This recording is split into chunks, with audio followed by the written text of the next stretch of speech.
할렐루야. 네, 여러분 강하고 담대하십시오. 네, 성령 충만하십시오. 하나님께서 우리와 함께 하실 줄로 믿습니다. 오늘 일동산 찬양대가 귀하고 아름다운 찬양 올려드렸는데요. 우리 주일 찬양대보다 더 많이 오셨어요. 그리고 제일 좋은 거는 마스크를 안 쓰시니까 이제 얼굴을 다 볼 수 있다는 게 얼마나 감사한지 모릅니다. 귀한 은혜에 찬양해 주신 우리 일동산 찬양대원에게 우리 격려와 축복의 박수 한번 할까요? 네, 감사합니다.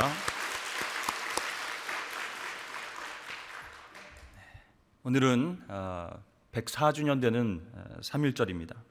1919년 3월 1일에 전국적으로 태극기를 들고 일제에 항거하면서 대한민국 만세 이렇게 외쳤죠.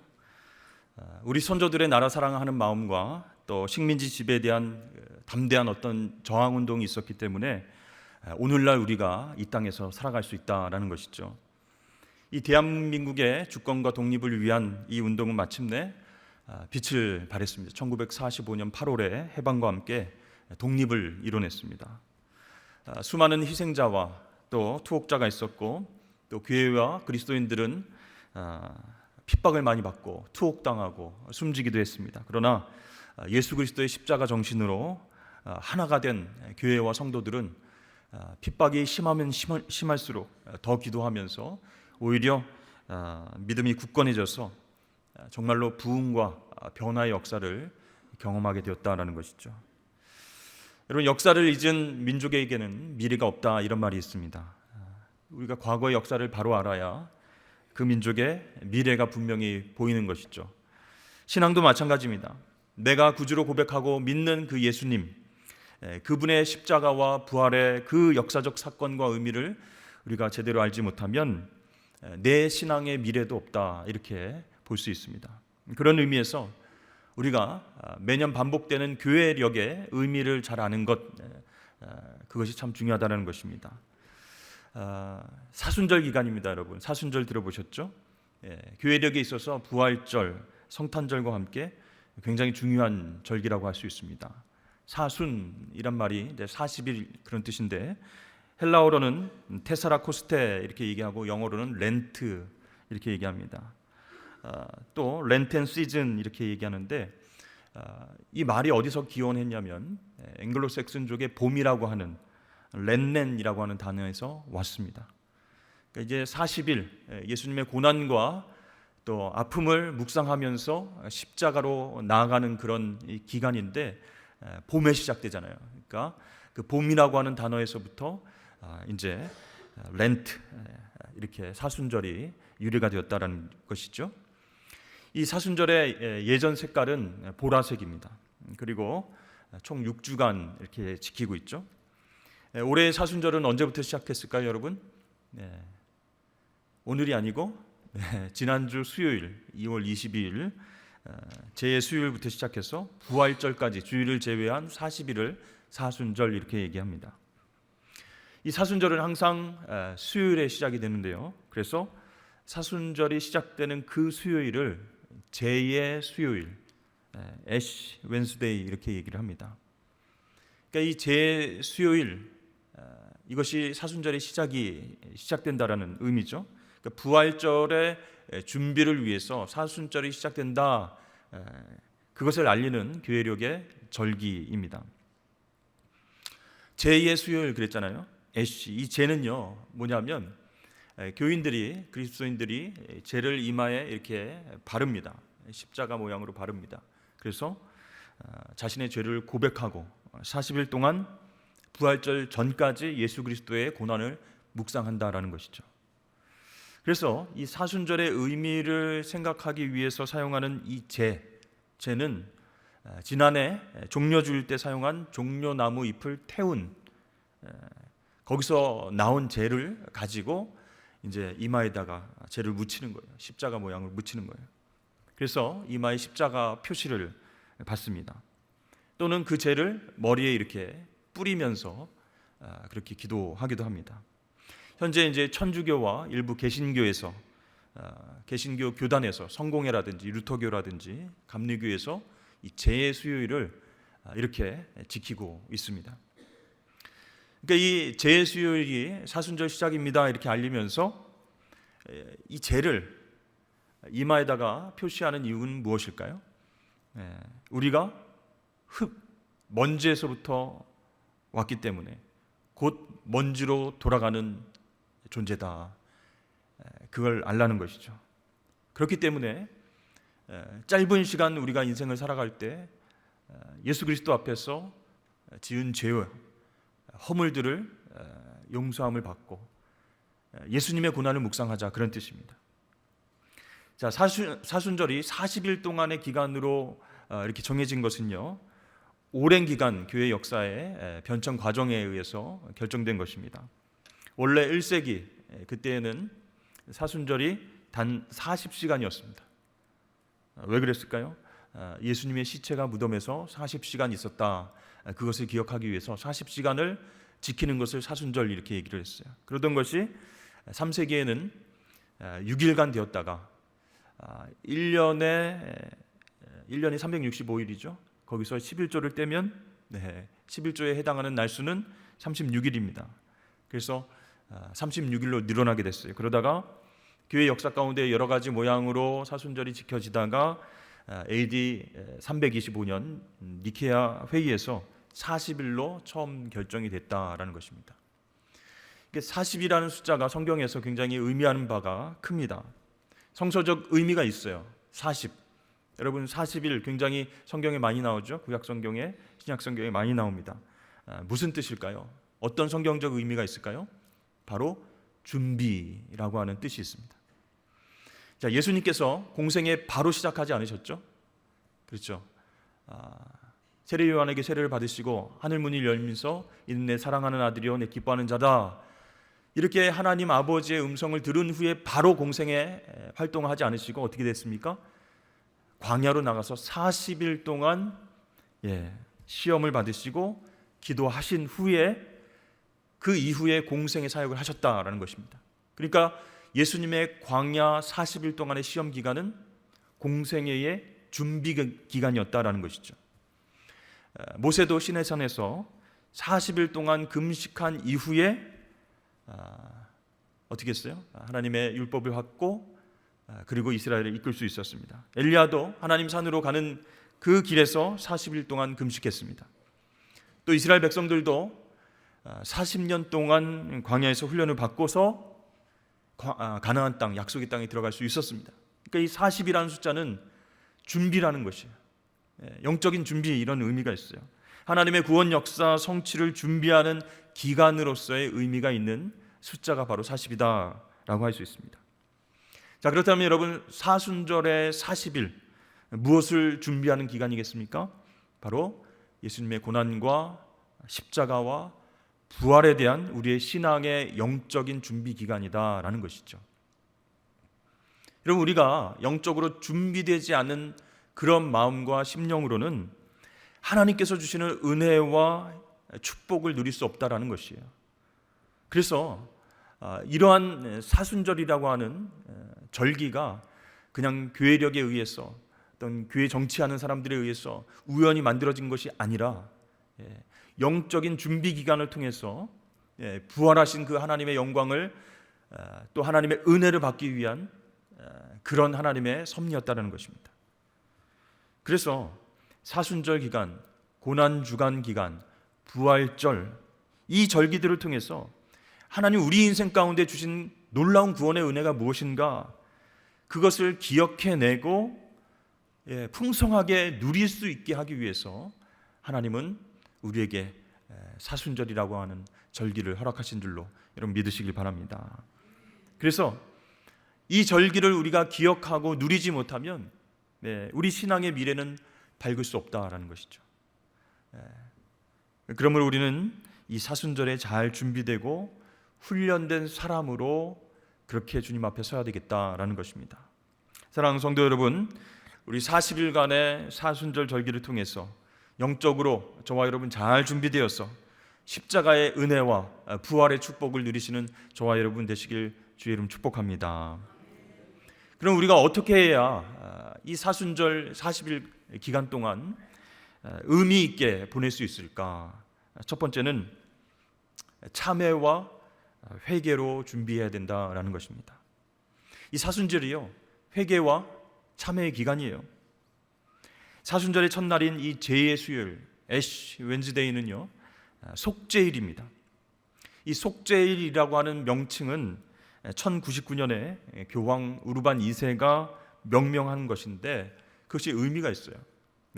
이 제의 수요일을 통해서 죄를 뒤집어쓰고 우리의 죄를 하나님 앞에 다 낱낱이 고하자, 회개와 참회로 사순절을 시작하자, 그런 뜻이에요. 그러니까 이 죄라고 하는 것은 회개를 상징한다라는 것이죠. 여러분, 죄, 먼지, 거기서부터 우리가 나왔죠. 그죠? 이제 생명이 닿으면 그 죄로 돌아갈 육신입니다. 그렇다면 죄를 뒤집어쓰고 하나님 앞에 회개를 한다라고 하는 것은 나같이 연약하고 먼지와 같은 인생을 사랑하셔서 생명 주셨고 사명 주신 하나님, 그러나 하나님 뜻대로 살지 못했습니다, 불순종했습니다, 회개하는 것이죠. 그래서 옛날부터 사제들은 이 머리에다가 죄를 뿌리면서 너는 흙이니 흙으로 돌아갈 것임을 기억하라, remember, 이렇게 얘기를 했습니다. 신앙의 어떤 본질을 기억해야 우리 신앙의 미래가 있는 것을 깨달으라, 그런 예식이었다는 것이죠. 오늘날까지도 아까도 말씀드렸지만 로마 카톨릭과 개신교의 일부 교단에서는 제수요일에 모여서 죄를 가지고 직접 이제 이마에 십자가 표시를 찍어서 바릅니다. 여러분, 이 의식 자체가 중요한 게 아니라는 거예요. 중요한 것은 이 사순절 기간 동안 우리가 하나님 앞에 회개와 참회의 마음으로 나아가는 것이다라는 것이죠. 그래서 많은 사람들은, 그리스도인들은 사순절 첫날 금식 시작일 이렇게 선포를 하고 금식을 했어요. 근데 굉장히 철저하게 금식을 했습니다. 엄격하게 지켰어요. 저녁 전에 한 끼만 먹을 수 있었고요, 물고기, 또 육류, 고기, 그런 건 물론이고 우유, 달걀, 유제품도 먹지 못했습니다. 근데 이제 너무 힘드니까 8세기 이후에 많이 완화되기 시작해서 14세기에는 금식 대신에 절식, 절제해서 조금씩 먹자, 이렇게 행해졌고 15세기에 와서는 정오에 식사하는 거 괜찮다, 이게 관습이 됐고요. 저녁 시간에는 간단한 식사, 콜레이션이라고 부르는데 그것도 괜찮다, 이렇게 허용했어요. 그러니까 어떤 형식 자체가 중요한 것이 아니고 사순절이 시작됐을 때 금식을 통해서, 절제함을 통해서 회개로 나아가자, 그런 의미였거든요. 또 사순절 동안에는 뭘 금지시켰냐면 연극 보는 거, 무용하는 거, 연애 소설 읽는 거, 그거 다 금지됐습니다. 그러니까 오락, 그 당시에 취미, 문화행위, 이런 게 금지됐고 화려한 옷 입는 것, 그것도 안 됐어요. 아주 비싼 음식 먹는 것, 그것도 금지되었다라는 것이죠. 대신 뭘 권면했을까요? 그 사순절 기간 동안에 예배에 참석하십시오, 기도의 자리에 나오십시오, 나의 죄에 대해서 회개하고 돌이키는 시간 함께 합시다, 이렇게 권면을 했습니다. 여러분, 오늘날 우리가 이 사순절 의미 있게 보내기 위해서는 어떻게 해야 될까요? 철저하게 한번 금식 한번 해볼까요, 여러분? 그러면 여러분, 불평불만이 계속 터져 나올 것입니다. 산성교회 왜 이래? 다른 교회에서는 안 하는데 사순절이라고 이렇게 금식을 강요하나? 여러분, 사순절 의미 있게 보내기 위해선 먹는 것에도 우리의 과도한 관심과 지출을 절제해야 된다라는 것이죠. 우리 젊은 우리 청년들과 우리 자녀들은 먹방 금지, 이렇게 먹방 보는 거 금해야 될 것 같아요. 그 대신에 그 시간에 하나님 말씀 한 줄을 읽고 묵상하고 기도하는 시간을 가졌으면 좋겠다라는 것이죠. 여러분 다 경험해 보셨겠지만 저녁이나 밤에 뭐가 땡기죠. 그래서 야식을 시켜 먹으면 어떻게 됩니까? 속이 불편해지죠. 먹을 때는 좋았는데 먹고 난 직후부터 그 다음날 아침까지 막 속이 쓰리기도 하고, 소화가 안 돼서 화장실에 들락날락 하게 됩니다. 그래서 이 사순절 기간엔 먹는 것에 대한 절제, 밤에 간단히 먹고 절제하고, 그 다음 어떻게 해야 돼요? 아침 일찍 새벽 기도에 나오면 속도 편안하고 정신도 맑아질 줄로 여러분 믿으시길 바랍니다. 여러분, 이게 편안해야 하나님 주시는 은혜가 나에게 임하는 것을 경험할 수 있죠. 그리고 나의 죄와 허물에 대해서 하나님 앞에 직접적으로 나갈 수 있지 않습니까? 이 밤문화를 우리가 좀 청산을 해야 돼요. 네. 이 저녁 때 스트레스를 받고 힘들었던 오늘 내가 다 보상받으리라, 먹자, 부어라 마셔라, 이렇게 오늘만 사는 것처럼 이 밤문화를 자제하시고, 네. 정말 나를 절제케 해서, 음식 먹는 것도 절제하게 해서, 또 눈으로 보는 것, 내가 즐겨 했던 것, 그것도 절제함으로 말미암아 하나님 앞에 회개와 참회의 시간을 가질 수 있는 시간을 마련하는 것이 사순절 기간 동안 우리가 의미 있게 지내는 방법이다 할 수 있습니다. 자, 두 번째, 사순절을 의미 있게 보내기 위해서는 훈련과 교육을 통해서 우리가 준비해야 된다라는 것입니다. 원래 사순절은요, 이 부활절이 되면 세례받을 지원자들을 준비시키는 기간이었다라는 것이죠. 부활절에 세례를 받는데 그 40일 기간 동안 계속 교육을 시키는 기간이었어요. 세례받기 전에 교육과 훈련을 통해서 영적으로 하나님의 자녀임을 확신시키고 교육하는 시간이었다라는 것입니다. 우리 교회도요, 세례받는 분들 교육을 하고 있습니다. 그래서 내가 누구인지, 또 예수 그리스도가 누구신지, 예수님은 나를 위해서 무엇을 하셨는지, 나는 어떤 은혜 가운데에 살고 있는 하나님의 자녀인지 교육을 받고 거기서 통과해야 이제 직접 세례를 받을 수 있지 않습니까? 이렇게 하나님 말씀 듣고 영적으로 무장하고 훈련받는 기간이 원래 사순절 기간이었다라는 것이에요. 그러니까 준비되지 못하고 훈련받지 못한 성도는 세례를 못 받는 거예요. 네, 사순절 기간이 끝나고 부활절이 오는데 그때 세례를 주로 받았는데 그때 훈련받지 못하면 세례 못 받습니다. 이렇게 했다는 것이죠. 여러분, 왜 그렇겠습니까? 영적으로 준비 안 되면 십자가의 은혜를 깨닫지 못할 뿐만 아니라 그렇게 해서 세례를 받은들 세상에 나가서 내가 하나님의 자녀입니다, 내가 죄 씻음의 예식을 받은 하나님의 권세 있는 자녀입니다, 이렇게 세상에 나가서 영적 싸움을 못하기 때문에 영적으로 준비하는 기간, 그 기간이 사순절 기간이었다라는 것이죠. 여러분, 하나님께서는 우리가 예수 믿고 구원받은 그런 하나님의 자녀로 딱 끝나는 것이 아니고 그 이후에 훈련을 통해서 예수님 제자로 살아가길 원하시는 거예요. 하나님 자녀된 권세, 예수 이름의 권세를 활용하면서 세상에 나아가서 담대하게 승리하기를 원하시는 거예요. 그래서 훈련받고 예수의 직접적인 제자가 되기를 원하십니다. 여러분, 사사기 7장에 보면 기드온 300명의 용사, 그 이야기가 나오죠. 미디안과의 전쟁에서 하나님은 군대의 숫자를 보지 않으셨다라는 것이죠. 그래서 오합지졸을 데리고도 하나님은 승리를 가능케 하십니다. 그런데 이 기드온의 300용사를 하나님께서 뽑으신 이유가 있어요. 훈련된 정예 부대가 얼마나 중요한지를 우리에게 보여주신 거예요. 그래서 먼저 두려워서 벌벌벌 떠는 자들은 go home, 집으로 돌려보냈습니다. 그랬더니 22,000명이 돌아가고 10,000명이 남았어요.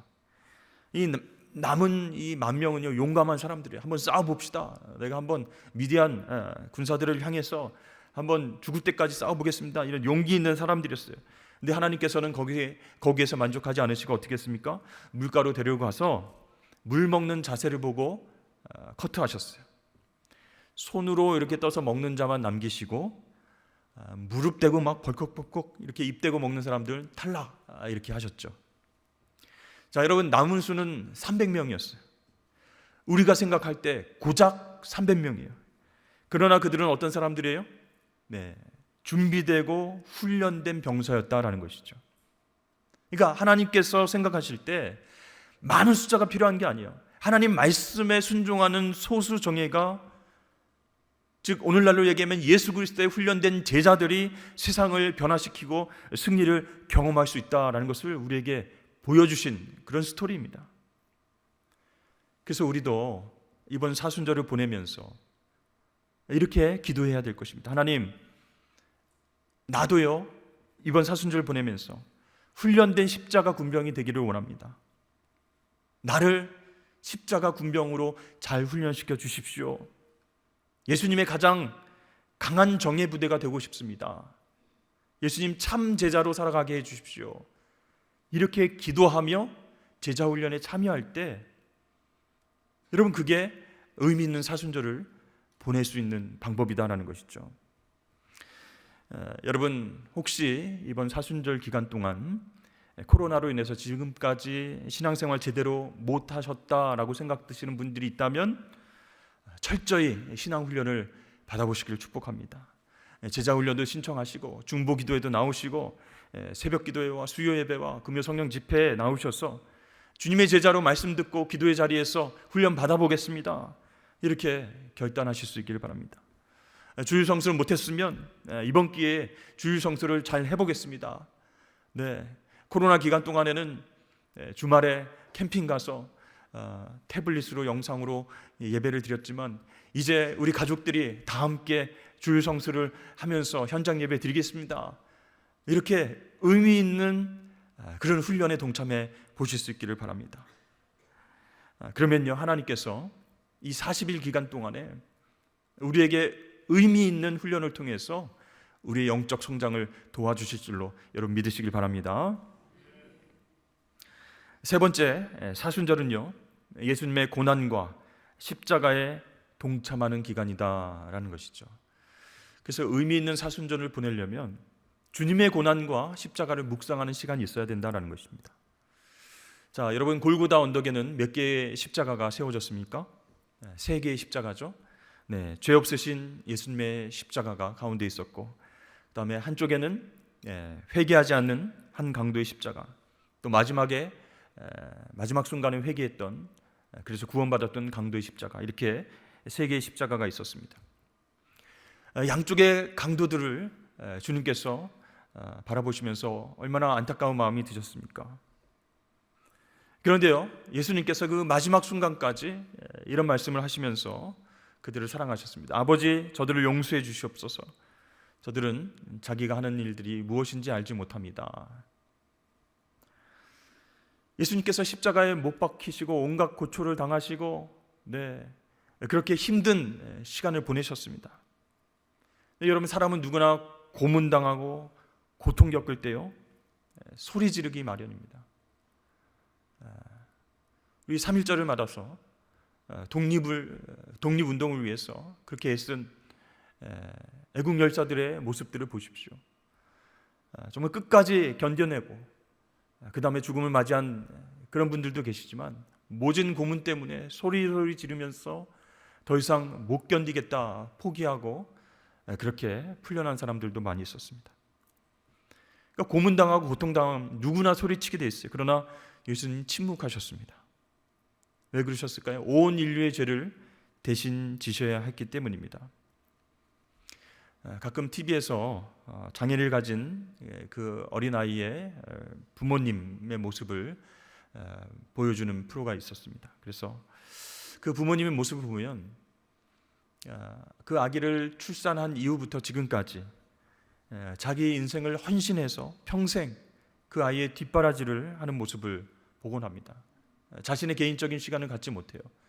그 아이를 위해서 도와줘야 되고 먹여줘야 되고 돌봐줘야 됩니다. 근데요, 그 부모에게서는요, 원망하거나 불평하는 소리를 제가 들어본 적이 없습니다.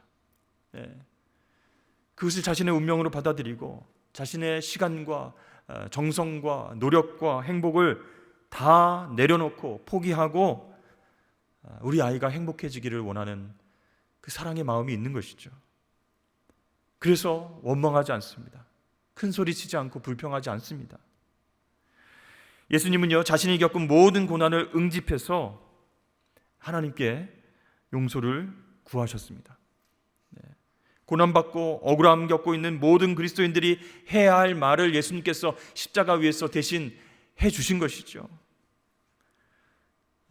저들을 용서해 주시옵소서. 저들이 하는 것을 알지 못합니다. 여러분, 이 예수님의 말씀은요, 점점 영적인 영향력을 발휘해서 사도행전에 보면 스데반 집사에게로 옮겨갔습니다. 스데반 집사가 돌에 맞아서 순교를 당할 때 어떤 얘기를 했어요? 주여, 이 죄를 사람들에게 돌리지 말아 주옵소서. 예수님의 기도를 했어요. 또 많은 순교자들이 예수님이 하신 이 말씀을 그대로 고백하고 하나님 곁으로 갔습니다. 그러니까 예수님께서 하신 말씀, 아버지 저들을 용서해 주옵소서라고 하는 구원과 영성에 있어서 최고의 언어를 이제 예수님의 제자들이 함께 사용하게 되었다라는 것이죠. 그러나 그것을 이해하지 못하는 사람들은 비난했습니다. 아이고 바보, 오죽 못났으면 그런 말을 해, 용서해 달라는 말을 해, 너나 구원해봐라. 그래서 예수님의 이 말씀을 비난거리로 삼고 조롱거리로 삼았다라는 것이죠. 로마인들, 로마 병사들, 진리를 알지 못하는 사람들은 예수님께서 아무리 좋은 말씀을 해주셨어도 알아듣지를 못했습니다. 아마 예수님께서 돌아가신 직후에, 그것도 한참 지난 다음에야 그분이 하신 말씀을 생각하고 묵상해 보았을 것이다 라는 것이죠. 여러분, 예수 그리스도의 십자가가 왜 능력이 있습니까? 그 십자가에는 하나님의 용서가 흐르기 때문입니다. 여러분, 용서보다 더 큰 능력이 없는 것이에요. 화풀이, 분풀이, 복수보다 더 큰 힘은 바로 용서의 힘이다 라고 할 수 있습니다. 한 아이가 집에서 놀고 있다가 자기 집에 비싼 이제 고려 청자가 있는데 거기에 손을 집어넣었어요. 근데 이상하게도 손이 빠지지 않는 거예요. 그래서 이 부모가 당황했습니다. 이거 어떻게 빼야 되나, 조심스럽게 한번 빼보자, 기름도 발라보고 손 좀 이렇게 오므려봐, 잘하면 빠져나올 거야. 아무리 노력해도 안 빠지는 거예요. 그래서 이게 이제 몇 시간 되고 반나절이 지나가니까 이러다간 우리 아이가 다쳐서 힘들어지겠다 이렇게 생각하고 결국 값비싼 고려 청자를 깨트리기로 결정을 합니다. 도자기보다 아이가 더 소중했기 때문이죠. 근데 고려 청자를 딱 깼어요. 그 비싼 거를 다 깼어요. 갑오 같은 그 어마어마한 그 청자를 깨고 딱 보니까 아이가 손에 뭘 쥐고 있었어요. 구슬치기 하다가 자기가 좋아하는 구슬을 거기다 넣었는데 그 구슬을 빼내려고 구슬을 움켜쥔 손을 안 놓으니까, 이게 손을 안 펴니까 이게 안 빠지는 거예요. 그래서 엄청나게 비싼 고려 청자를 깨뜨렸다라는 것이죠. 여러분, 예수님께서는 우리의 죄의 욕심과 욕망 때문에 구원받을 수 없고 죽을 수밖에 없는 그런 우리를 사랑하셔서 자신의 몸을 십자가 위에서 찢으셨습니다. 깨트리신 거예요. 그래서 우리를 구원해 주시고 하나님 자녀 삼아 주셨습니다. 그런데 왜 너는 그 손에다가 구슬을 꼭 쥐고 있었느냐, 이런 바보 같은 놈, 너 때문에 이 어마어마한 고려 청자가 깨지지 않았니? 이렇게 부모가 책망하지 않았어요. 마찬가지로 하나님께서는 왜 너는 그 죄악된 본성 때문에 독생자 아들 예수 그리스도를 십자가에서 죽였어야만 했니? 왜 몸이 찢어지고 피를 다 흘려야 됐니? 우리를 이렇게 책망하지 않으셨습니다. 오히려 우리의 죄를 예수님을 보시고 용서해 주신 줄로 믿습니다. 구원받은 우리는, 하나님 자녀된 우리는, 그래서 우리 손을 펴고 우리가 집은 야망을 내려놔야 된다라는 것이죠. 그때 하나님께서 우리에게 놀라운 축복으로 가득가득 채워주실 줄로 여러분 믿으시길 바랍니다. 근데 우리는 구원받은 하나님의 자녀로서 살아가면서도 손에 쥔 욕심과 야망을 아직도 펴서 내려놓지 못하고 살아갈 때가 얼마나 많이 있습니까? 그럼에도 불구하고 하나님은 또 용서하시고 또 용서하시고 십자가를 바라보면서 우리가 앞으로 나아갈 때 또 용서하시는 것이에요. 여러분, 세상 사람들은요, 예수님의 사랑과 용서의 메시지를 알아듣지 못했습니다. 그리고 오히려 비난했습니다. 유대인의 왕이라고 어디 너나 구원해 봐라. 그리고 십자가 맨 위에는 유대 사람의 왕 이렇게 적어놓고 조롱했습니다. 비난했습니다. 여러분, 우리 그리스도인들은요, 비난을 먹고 사는 사람들이다 할 수 있어요. 왜냐하면 복음의 진리를 알지 못하면, 십자가를 알지 못하면 미련한 것이다, 바보스러운 짓이다 하면서 우리를 비난하고 있어요. 비난받는 것은 어쩌면 당연한 일일 수도 있습니다. 왜냐하면 예수님도 비난받으셨기 때문이죠. 그렇기 때문에 진리 때문에, 복음 때문에 비난받는 그 부분에 대해서 여러분 힘들어하거나 주눅들어 있지 마십시오. 만약에 그런 상황이 온다면 더욱더 예수님을 바라보면서 우리가 가진 진리의 영원성을 묵상하십시오. 화해와 용서의 놀라운 십자가를 주신 그 하나님을 바라보면서 매일매일 승리를 경험하시길 주의 이름 축복합니다. 오늘 본문 15절 말씀입니다. 우리 함께 읽어보겠습니다. 시작. 그러나 이 은사는 그 범죄와 같지 아니하니 곧 한 사람의 범죄를 인하여 많은 사람이 죽었은즉 더욱 하나님의 은혜와 또한 한 사람 예수 그리스도의 은혜로 말미암은 선물은 많은 사람에게 넘쳤느니라. 아멘. 하나님의 은혜, 예수 그리스도의 은혜로 말미암은 선물은 무엇입니까? 구원입니다. 그 구원을 가능케 한 것 바로 예수님의 용서의 십자가인 줄로 믿습니다. 여러분, 사순절 기간 동안 예수님의 고난과 십자가에 동참하는 것 어떻게 가능합니까? 예수님처럼 용서하면 되는 거예요. 사순절 기간 동안에 우리가 하나 생각해야 되는 것은 내가 먼저 죽는 법, 내 자아를 십자가에 못 박아 죽이는 것, 그것을 배우는 때 이렇게 생각하시면 됩니다. 그 십자가 사랑으로, 십자가 용서함으로 내가 먼저 죽어야 나도 예수님처럼 사람들을 용서할 수 있고 사랑할 수 있다는 것이죠. 우리는 지금 굉장히 이기적인 세상과 공동체에서 살고 있습니다. 공동체, 이웃보다는 자신의 이익을 위해서라는 수단과 방법을 가리지 않는 사회에서 살고 있다는 것이죠. 법을 제정하기 위해서 출마한 사람들이 앞을 다투어서 법을 어기고 있습니다. 정직과 신뢰가 다 떨어진 오늘날 우리는 다시 사순절을 맞이했습니다. 어떻게 하면 의미 있는 사순절을 보낼 수 있을까요? 우리가 먼저 회개하는 거예요. 저 사람들이, 정치인들이 회개해야지, 그게 아니라 우리가 먼저, 그리스도인인 우리가, 제자인 우리가 먼저 회개하고 참회하는 그런 훈련받는 시간 되실 수 있기를 바랍니다. 말씀으로 무장하고 하나님께서 주시는 기도 제목을 가지고 기도하시기를 바랍니다. 그리고 예수 그리스도의 고난에 동참하면서 십자가의 용서를 직접 세상에 나가서 실천하는 것입니다.